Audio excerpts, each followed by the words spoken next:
Assalamualaikum, saya Hafiz Triban Raffi, absen 13 akan menjelaskan kolonialisme dan imperialisme dunia pasca revolusi industri. Industri melahirkan kolonialisme dan imperialisme modern karena memberikan dorongan kuat bagi negara-negara Eropa untuk mencari sumber daya akan pasar baru. Revolusi ini memungkinkan peningkatan produksi dan efisiensi, tetapi juga menciptakan kebutuhan akan bahan baku dan pasar yang lebih luas. Hal ini mendorong negara-negara Eropa untuk mengeksploitasi wilayah lain di dunia, termasuk Asia, Afrika. Untuk memenuhi kebutuhan industri mereka, elaborasi kebutuhan bahan revolusi industri menciptakan kebutuhan akan bahan baku seperti kapas, karet, dan minyak bumi yang tidak tersedia dalam jumlah cukup di Eropa. Negara-negara Eropa kemudian mencari bahan baku ini di koloni-koloni mereka di berbagai belahan dunia. Kebutuhan pasar revolusi industri juga menciptakan surplus produksi di negara-negara Eropa yang memerlukan pasar baru untuk menjalani barang-barang mereka.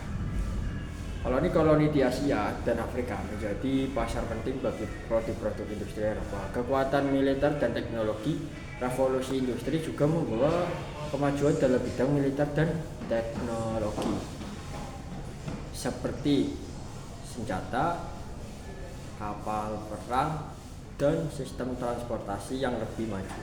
Hal ini memungkinkan negara-negara Eropa untuk dengan mudah mengatasi dan mempertahankan koloni-koloni mereka. Tujuan ekonomi dan politik kolonialisme dan imperialisme modern bertujuan untuk memajukan perekonomian negara-negara Eropa melalui eksploitasi sumber daya dan tenaga kerja di koloni-koloni mereka.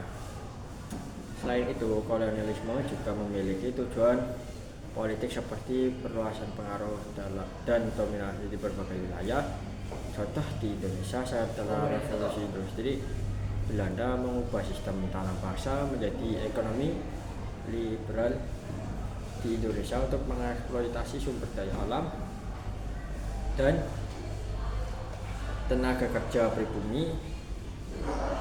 Peta dunia revolusi industri dan imperialisme modern mengubah peta dunia dengan negara-negara Eropa mengasih sebagian pasar besar wilayah dunia. Kesimpulan, revolusi industri menjadi pemicu utama ke kolonialisme dan imperialisme modern karena menciptakan kebutuhan dan kemampuan bagi negara-negara Eropa untuk mengeksploitasi sumber daya dan pasar di berbagai belahan dunia. Hal ini berdampak signifikan terhadap sejarah dunia, termasuk di Indonesia yang mengalami penjajahan oleh bangsa Eropa setelah revolusi industri. Itulah yang bisa saya jelaskan. Terima kasih.